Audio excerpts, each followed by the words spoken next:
এই কারণে ওনারা নরম পাইয়া নরম জায়গাতে মানুষ আঘাত করে বেশি, কারণ ওই জায়গাটা আঘাত করলে কাটতে যাইবো, আর শক্ত জায়গায় আঘাত করলে ওটা কাটবো না, ওই জায়গাটা ভাঙা যাইবো। আপনাকে রনি আপনার সাথে প্রেম করেছে? একটু নিচে ধরো মাইক্রোফোন। রনি প্রেম করবো? রনির সাহস আছে রনি আমার লগে প্রেম করবো? হ্যাঁ, রনির সাহস আছে রনি আমার সাথে প্রেম করবো? একটু তোমার সাহস আছে নাকি? বৃষ্টি আজ কিন্তু যত কোনো ছেলের সাথে প্রেম করে নাই, আর ভিডিওর মাধ্যমে কোনো ছেলের সাথে বৃষ্টি প্রেম করবেও না। আপনার কি মনে হচ্ছে আপনি কোনো ট্যাবে করেছেন? এইসব এইসব বৃষ্টির হইতে এখনো মনে হয় দ্বিতীয় জন্ম এটা হইব না, কারণ এই জন্ম বৃষ্টির মায়ে জিয়াদানে এরকম কুলে করে আইনা শুয়ায় রাখা ফুল বিক্রি করছে, বৃষ্টিরে মশে কামড়াইছে, কাউয়া ঠুকাইছে। এই বৃষ্টি এখন এই জিয়াদানে পড়ে আছে, কোনো ছেলে ফানতে পারে নাই। আর 2 দিন হয়েছে ওর সাথে আমি ভিডিও করি, ওর ফানতে পারে যামুগা? এত সহজ না, আমাকে কেরিয়ারে অনেক দাম আছে, যতই ফুল বিক্রি করি না কেন। এই দুনিয়াতে মানুষ খারাপ বলবে তখন আপনি সামনে আগাইতে পারবেন, ভালো বললে কখনো সামনে আগাইতে পারবেন না। আচ্ছা আপনি তাহলে আমি আপনাদেরকে বলি, জি জি আমি 1 বছর ধরে ওনার সাথে কাজ করতেছি, সামনে। তখন কি কিছু চোখে পড়ে নাই? আমি 1 বছর ধরে ওনার সাথে কাজ করতেছি, তখন কি কিছু চোখে পড়ে নাই? আর এখন আন্তাজি ওনার সামনে ওনার সাথে ঝগড়া করে আন্তাজি বলছে যে ঝগড়ার ভিতরে বলছে যে আমি যা বৃষ্টির বিয়ে করবো। ওই বিয়ে করার কথা বললে কি আমি ওর বিয়ে করবো? আমার কি লুচি এতটাই খারাপ নাকি? কারো তো লুচি আমার খারাপ না, এটাই বলে রাখলাম।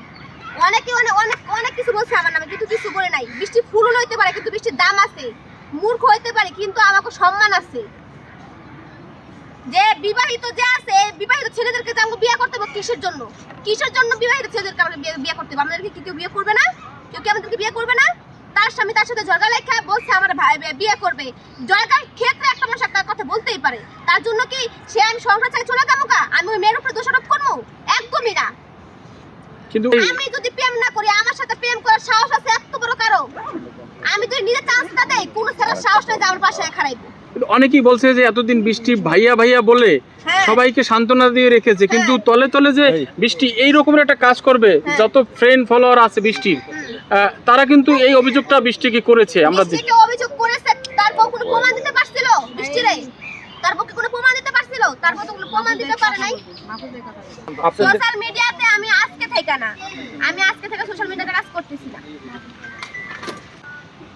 আমার কোনো পদক্ষেপ নেওয়া দরকার নেই ভাইয়া, যে যা ইচ্ছা তাই বলুক। আমার সমান খারাপ না ভালো সেটা আমি বলতেছিলাম বলতো, কিন্তু আমি সেটা করি নাই। কেন করবো? কারণ একজন বিয়ে ছেলেটার দিকে আমার লুচি কোনো সময় যায় না। আমার লুচি ঠিক আছে। আপনার কষ্ট হয় না যে আপনাকে নিয়ে, কারণ আমার কোনো কষ্ট পজিটিভ ভাবে আপনাকে সোশ্যাল মিডিয়ায় সবাই তুলে নিয়েছে, কিন্তু এখন এই ধরনের একটা কথা। একজনের উপরে সবসময় ভরসা আছে আমার, সে হয়েছে আমার আল্লাহ। মানুষ, নেতা বলেন, কর্মী বলেন, সবাই আল্লাহর উপরে ভরসা করে, কেউ নিজের উপরে ভরসা করে না, সবাই আল্লাহর উপরে ভরসা করে। আপনি মরার 1 বিন্দু আগে হইলেও আল্লাহরে ডাকবেন যে আল্লাহ তুমি আমার বাঁচায়া দাও। আপনি নেতারে ডাকবেন, কর্মীরা ডাকবেন যে আমার বাঁচায়া দিয়া যাও। সেরকম আমিও, কেউ আমার ভিতরে কিছু বললে আমি কারো ডাকি না, আমি একমাত্র আমার আল্লাহরে ডাকি যে আল্লাহ তোমার পক্ষে আমার জন্য যেটা ভালো হয় তুমি সেটাই করো, সেটা আমার খারাপ হোক বা ভালো।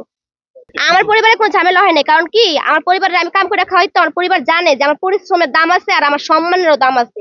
সে কারণে আমার মা আঙুল উঠানোর আগে 100 বার ভাববো।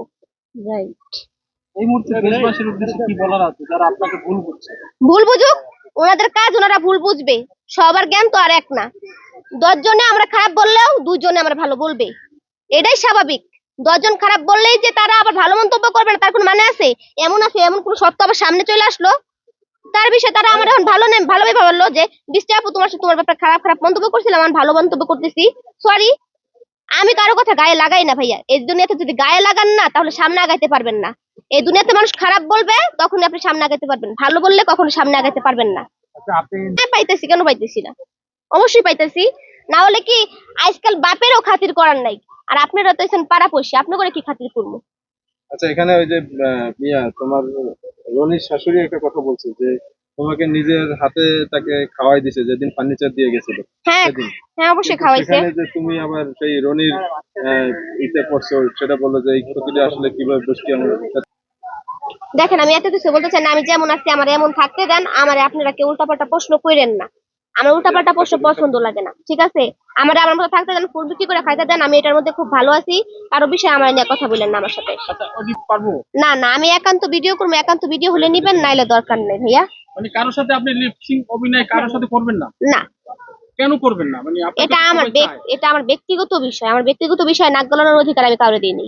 কষ্ট পেয়েছেন কোনো কারণে? কষ্ট আবার আমার, যে কিনা বাপ হারানোর কষ্টই পায় নাই, সে মেয়ে এই কষ্ট পাইবো না? আচ্ছা, আপনি যেহেতু বাবার কথা বলেছেন, আমরা একটু বাবার দিকে যাবো। ব্যক্তিগত বিষয় আমি নাক গলাতে চাই না, এটা ওনার ব্যক্তিগত বিষয়। ওনার হাজবেন্ড কেমনে গেছে না গেছে এসব নিয়ে আমি নাক গলাই না। আমার এখন অধিকার হয়েছে, আমি ওনার বড় মেয়ে, আমার কাজ করে খাওয়ানোর অধিকার, আমি কাজ করে খাওয়াইতেছি। তার হাজবেন্ড তাকে কেন ছেড়ে গেছে তার ব্যক্তিগত বিষয়, তার সেই বিষয়ে আমি নাক গলাতে চাই না। কিন্তু বৃষ্টি একদিন বলেছিল একটা সাক্ষাৎকারে যে আমার বাবাকে যদি সামনে পেতাম আমি তাকে জিজ্ঞেস করতাম যে এটা এই বলতাম। কথাটা আপনি বলেছিলেন। তো আপনি সেই বিষয়টা একটু জানতে চাচ্ছি, কি জানতে চেয়েছিলেন বাবার কাছে? আপনি কিন্তু কান্না করে দিয়েছিলেন, আমার মনে আছে। দেখেন, আমি আর কিচ্ছু বলতে চাই না, আমার মধ্যে থাকতে দেন, আমার আর কিছু ভালো লাগতেছে না। না, বাবার কথা বলতে কি আপনি ইমোশনাল হয়ে গেলেন? বাবাকে এখনো ভালোবাসেন? তো ভালোবাসবো না কেন? এত অভিমান কেন?